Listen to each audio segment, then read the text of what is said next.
You want to know my favorite part about recording videos? When I sit down for about a half hour and the audio just doesn't get picked up and I don't notice until it's too late.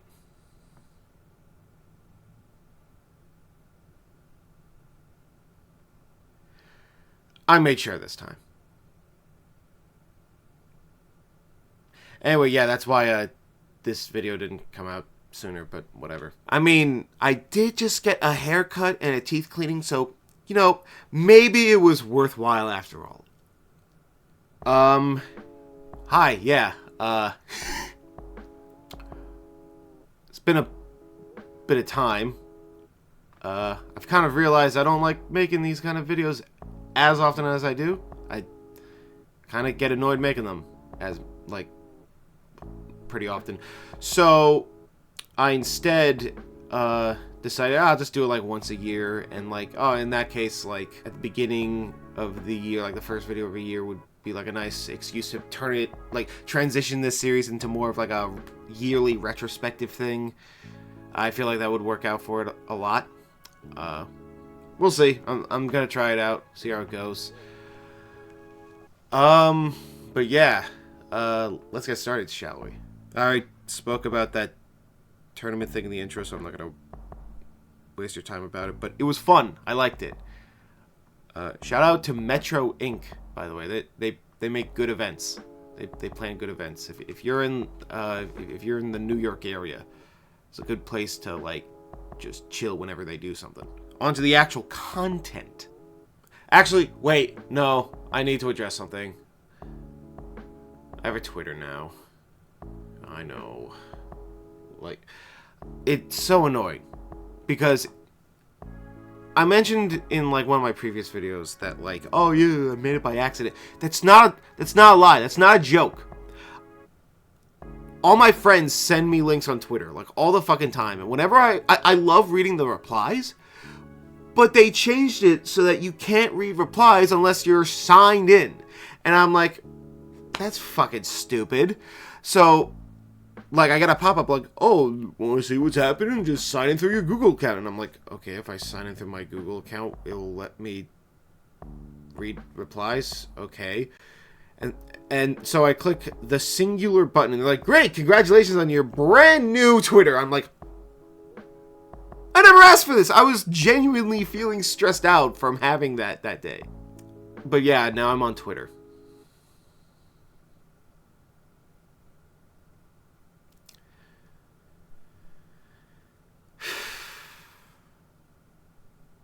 Link is in the description. Anyway, actual content time. Yeah, first thing I made since the last rant. Another Kawa on a Xenoblade character. I know nothing about Xenoblade. I have a very baseline understanding of Xenoblade, but that is why I decided to enlist the help of my personal best friend, B Fiddle, who, by the way, he's been making some banger content on his channel. Like, it's not consistent. Like, he's made like maybe like 2 things at the moment that I would say like are very noteworthy. that he actually like put time and effort into. But he makes good ass shit, and I highly recommend you check out his stuff, especially with what's coming soon. I'm not going to spoil what it is, but let's just say me and him have been working on something really big behind the scenes for past few years.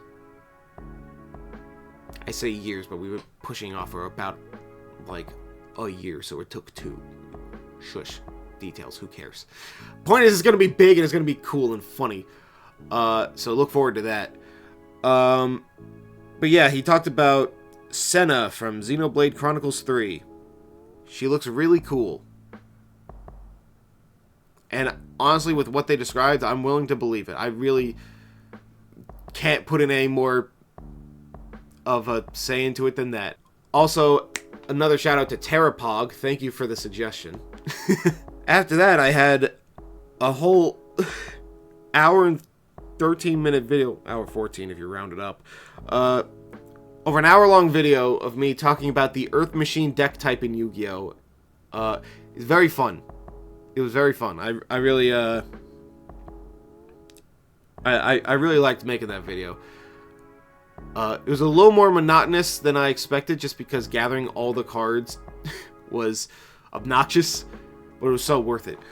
I love WebMP files, by the way. Have I ever mentioned that? I think that's what they're called. Like, the fucking files they have to convert into a PNG through a converter online.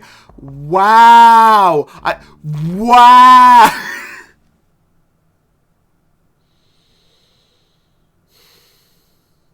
It was worth it, though. It was a really good video. I liked it. I know I shouted him out, but, like, if you couldn't tell, it was very heavily inspired by, like, Ring 10 Rada. Like, down to having an Ojama Lime skit, even though it wasn't Ojama Lime, it was Ojama Tan. Very legally distinct. Yeah, I do want to talk about more Yu-Gi-Oh! Stuff in the future. I do have the plans to talk about another archetype that I really like visually, but they play like, I wouldn't say dog shit, but they're not great. What else? Oh yeah, Akawa on all of anime. I don't really feel the need to go into it more than that. Let's just say I've come across a lot of individuals in my time that has inspired me to make it. And yes, it feels uncomfortable to acknowledge, but that doesn't make it any less true. So I just felt like, I'll just rip the Band-Aid off. You know, like, does this apply to, like, literally everyone? Fuck no. That's the whole point of why people, like, miscategorize autism to begin with. I'm just not going to pretend that it doesn't exist. That's all. Then there's audio collage. When I made that 3-track EP about a year ago now, a little over a year ago now, by the time this comes out at least, I was very unsatisfied with the final product. I'm Bleeding was not in sync at all, despite my best efforts. Even with the uncrusted version, it still has like some errors, but they are not as bad as I thought they were not as bad as they were prior. I don't even know if my tuning of Chester's voice worked or not. It probably made shit. Like, I don't know if that put it on key or made it even more off key. I can't fucking tell. I don't have the ears for it, but goddammit, I'll try anyway. But to me, the most important thing to fix was morning credits. That crusty, isolated vocals that I found were ass. And even they admitted, like, maybe we'll get hidden in the instrumental. And when the drop hits, it does. But, like, before that, I'm just like, there's nothing I could do. But then I found Stemroller. Shout out to Stemroller. Holy shit, what a project saver. Yes, it did lead to the instrumentals of 2 of the other songs to be a bit low quality, but, like, honestly, the fact that I'm able to make these abominations to begin with fills me with so much joy. So, you know, it's all about the vision, not so much the execution. Though I executed as best I can. If I had to go, like, track by track, like, the first, like, I'm Bleeding and Morning Crest I already spoke about. Sick Monsters and Ice Pits, not really much I had to change. It's just I had to put, like, an extra bit of lyricism over, like, a section during the second drop because it got picked up by copyright on SoundCloud. Thanks, fuckers. Flying Masquerade was so fucking fun. It was literally just a shit brain idea that I had, and I'm just like, huh, that works better than I thought it would. Because it was literally like I plopped it on top and barely touched it up that much. Like maybe a little bit of like pitch shifting and what have you. That's it. That's literally it. Thank you, Linkin Park, for making instrumental variants of the Hunting Party very cool. Summertime Talking is just hilarious. Like that one, I edited the instrumental like a bit more than I typically do, just so everything would sync up properly. Oh my god, adding that guitar solo was so fucking funny. But yeah, getting that in sync was also I'm minute little nightmare. It's like whatever. Stupid Stereo is just funny. I don't even like 100 Gex, but that's like one of the very few songs of theirs I can actually tolerate. Yeah, literally I only did that because a friend, shout out to Rain Candy Luca, he was just like, hey, put in a 100 Gex song. I was like, alright, bet. Like, I was like, alright, bet. Like, especially when hard near the end. Like, if anything, like, they're good artists, just not my thing. And that's coming from me, who listens to fucking dubstep. Speaking of listening to dubstep, you're going a little fast. Hands down, my favorite track on this entire project. Like, a part of me wonders if I should upload the tracks individually, but like, not many people really do that in the mashup scene, so like, if I did, I'd probably, like, I don't know, do it unlisted, or I upload most on the SoundCloud anyway, and I say most because, unfortunately, I've reached my upload limit on SoundCloud, which means that I can no longer upload there. I will still keep it in my description to let people know, yes, that account is me, and anything not in that description is not me. But, yeah, just, if I make music now, it's probably just going to exclusively be on YouTube, or I might make a Bandcamp one day. I'm not quite sure. We'll see. But yeah, you're going a little fast. Absolute peak of this entire project. I'm genuinely curious what Eliminate would have to say about something like that. But yeah, just it goes hard. It goes really fucking hard. Speaking of going hard, my own personal downfall. Thank you, Teravita, for making instrumental variants of some of your songs. It's very dependent, I suppose. Like, more so like the older ones and the ones that are like not so much samples, but actually like lyrics with purpose, and ones that are not features. It's so pick and choosing, but like, I mean, I'm not complaining. Except I will. Like, I was going to use that song off that EP with the lyrics that of that feature, but you didn't make an instrumental version of that, so I'm like, fuck it, man. This time it's personal. We'll see. But yeah, that one's just really fucking funny. That one is literally just a meme that goes kind of hard. But yeah, other than that, I like Jane. You ever heard of the I almost said the Mandela catalog. No, there's like the Mandela Project. Like, there's 3 volumes of it. There's some mashup guy is like, oh, what if like this was an actual song in another universe? Like, that's kind of what this song feels to me. Like, it feels like an alternate reality take on either song. Like, it could just exist in another timeline. Like, steps on a butterfly, this is what happens. You know, that kind of thing. Yeah, I liked how that came out. Loss, regret, and heart palpitations. I've already expressed, like, through the notes that I left in the video. But that song was hell to make. It legit took so fucking long to fine-tune, experiment, play around with, figure out. Like, I just knew I had something special here, and I wanted to really bring it out however I could. And it's jank as fuck, but damn it, did I not pull through. We take those. I wish I could have, like, had an easier time to fade in some of the audio cuts. But unfortunately, GarageBand doesn't let you do that. And yes, I made all of this on GarageBand. Fuck me.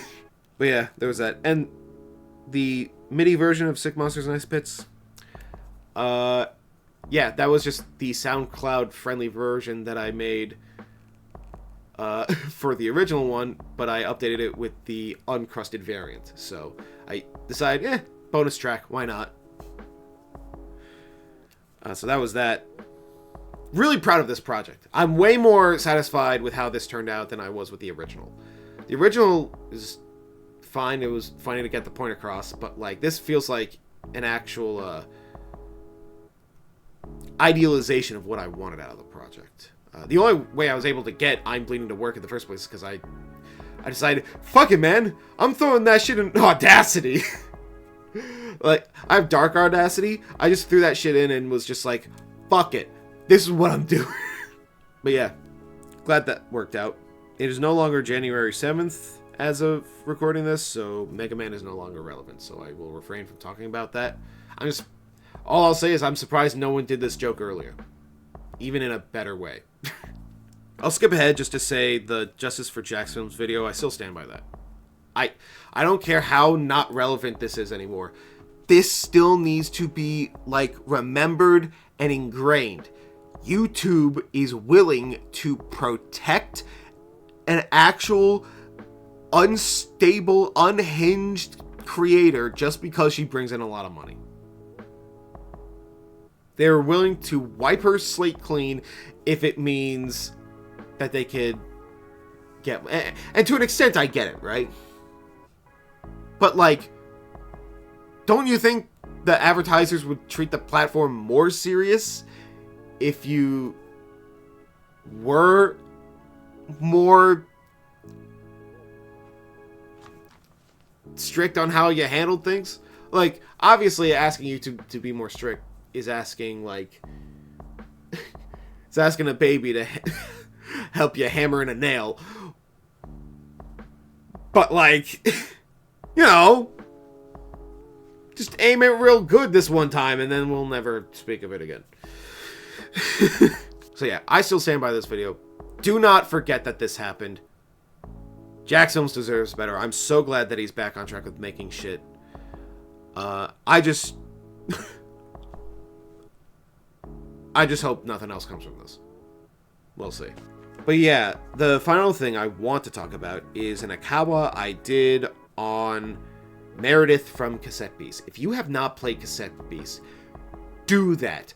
Do that now. That game is so fucking goated. I am not exaggerating when I say Game of the Year. Game of the Year 2023. I legit love the game that much. Like, I didn't play Baldur's Gate 3. Like, I never got around to it. I might in the future. Like, everyone, like, says it's good. I enjoy a bit of D&D sometimes, but, like, yeah, I just have not gotten around to it. I have played Mario Wonder. I played Pikmin 4 recently, which was nice. Such and Such. On Guard was a really good indie game as well. If you haven't played that, like, that's a really good game. Really short game, but really good. But, yeah, just... I heard, like, Hoodlum Callum recommend it, like, a few times, saying, like, he was obsessed with the game, and I'm, like, looking into it, I'm like, oh, this seems kind of neat, it's relatively cheap, and it's on sale. Fuck it, man, we ballin'. And, oh boy, was I balling!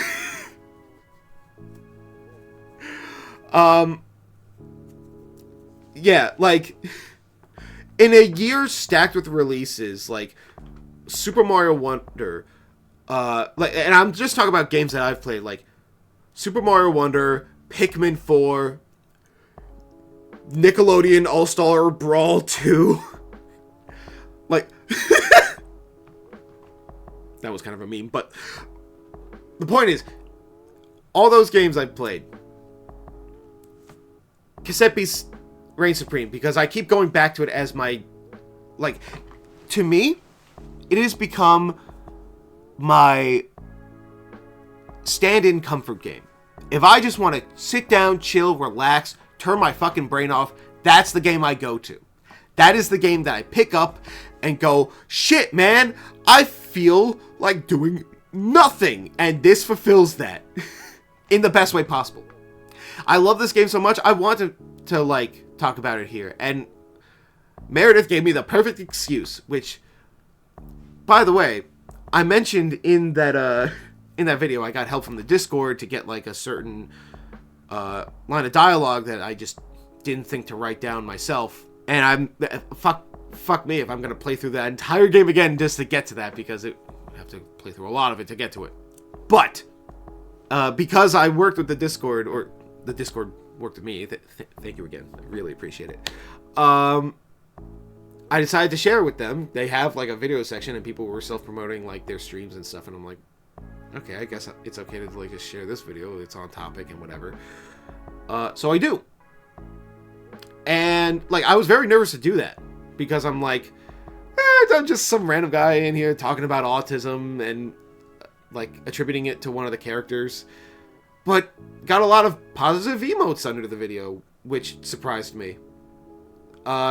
Like the Discord community, for the By 10 Studio Discord, like they're really chill, and I'm very thankful for the reception, especially coming from one of the creators of the game.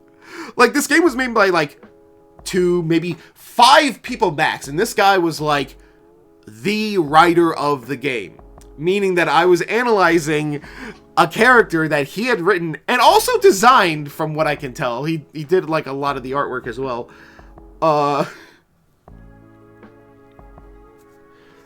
So seeing his response direct, like adding me specifically, I was just like why am I getting added here? Like what? Like it just threw me off because he just like never in my entire time on YouTube have I ever had content that I have made the topic of. Oh my god, I need to format my words better. Give me a second. I have never in my entire time on YouTube had the creator of someone whose content is the subject of one of my videos speak to me directly, let alone tell me that they liked it. And I really liked that response. It was a very humbling sort of experience. I was elated for like weeks. And I just kind of gathered from like that statement alone, like, okay, he doesn't want to like confirm or deny it, but then he just straight up like says outright that he does not want to confirm or deny it.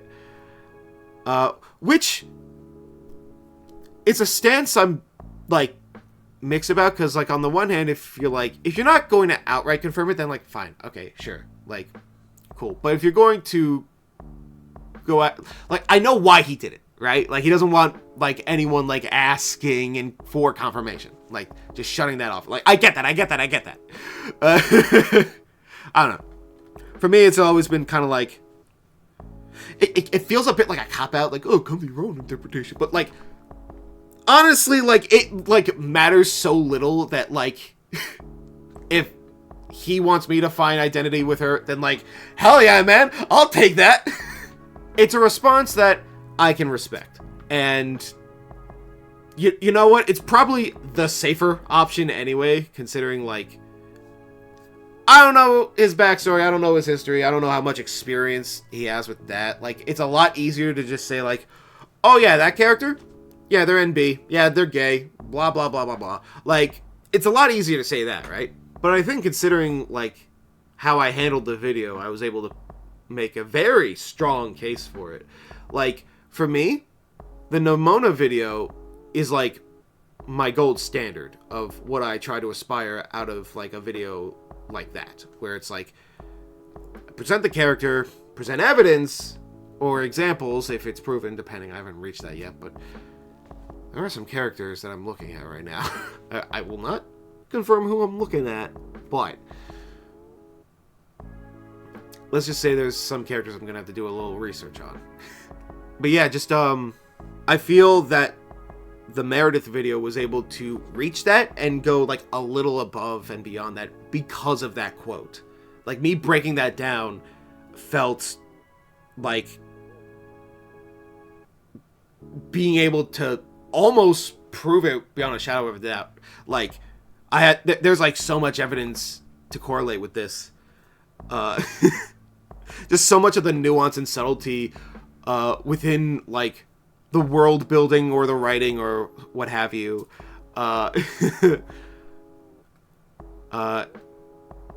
even when brought down to like such a personal level, is just kind of neat. That plus a lot of the people from the Discord who I recognize were from the Discord in the comment section talking about how they relate to these struggles and characteristics. That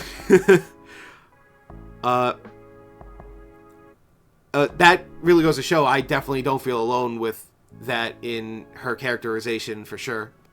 I've always kind of felt like, and at the risk of sounding like I'm getting a little too personal, I've always kind of felt like I've not really known what I am, like, supposed to do with my life sometimes. Like, I feel like I don't really have much of a direction for myself, and it can be it can be kind of hard to like find like what is my purpose? What am I supposed to do with myself? What can I do? You know, like what can I reasonably do? And having made the videos that I have made in the Akawa series so far,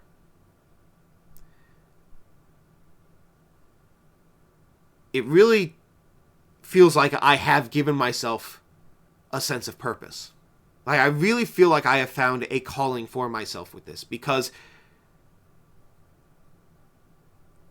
there are, especially online, a lot of autistic people. And a lot of their voices are either not heard or recognized, or just outright misrepresented drastically. And seeing the kind of reactions that I get from people who end up leaving comments on my videos about it, it really does make me feel like I found what it is I can do best. And that is attempt to speak up for those that struggle to do that.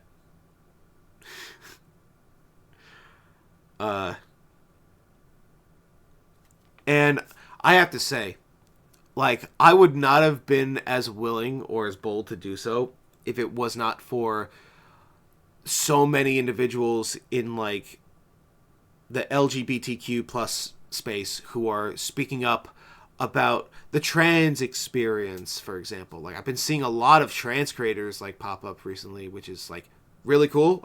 Optical Drop says trans rights.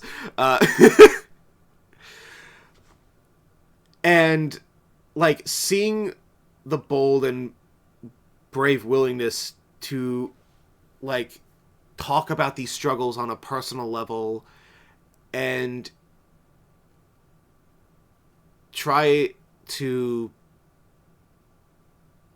bring broader, grander awareness to something that is inherently pretty niche in the grand scheme of things, but at the same time doesn't make it any less important. It really does, like, that. It's that kind of forwardness that has inspired me to want to, like, do this myself.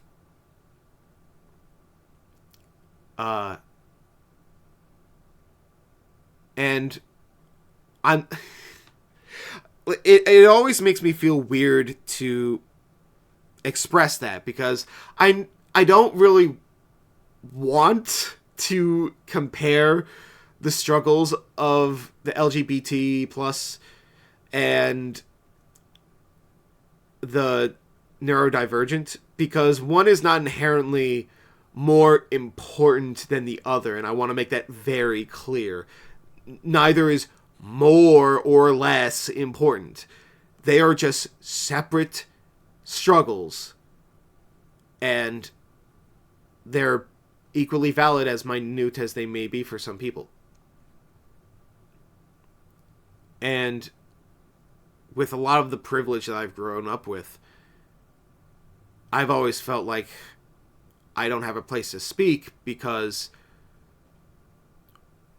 I'm just so low needs. Like, I'm nearly independent. I would be more so if my personal situations weren't impeding on that. But, yeah, I've come to realize that does not matter, and it doesn't change the fact I'm still autistic, and I am still equally as valid to speak my opinion on the matter. And even if I'm wrong or misinformed about, like, something, I can always, like, correct myself very easily. I always used to think that saying high or low functioning was the norm, when in actuality, like, that's actually really harmful language. And that's why I say, like, low needs, high needs. Because that's just kind of the expected standard now. I've grown up with incorrect perceptions of it and just kind of accepted it without thinking, and now it's like, it feels like I'm finally at a place with myself where I can confidently and openly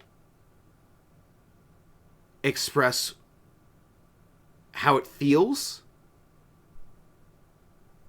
and what it's like to live and grow up with something like this. And if I can use that, as well as a funky little format, as an excuse to bring awareness, like actual valid awareness that isn't misconstrued or misrepresented for an agenda,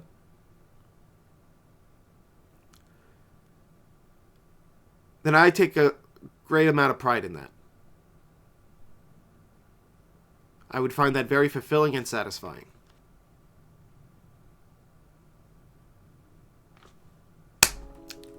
And that's it for today. That's all I got. I know I got kind of heavy at the end. I apologize for that. But I feel like it was very much worth talking about and discussing. Of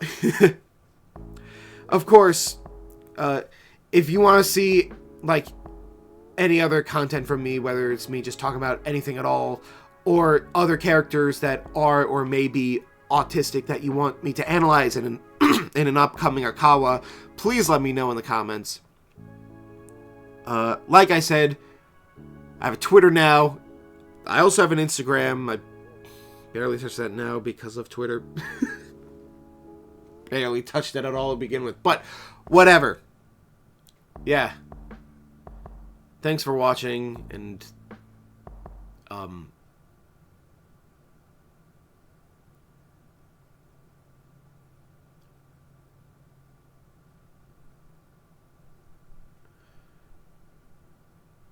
witty one-liner.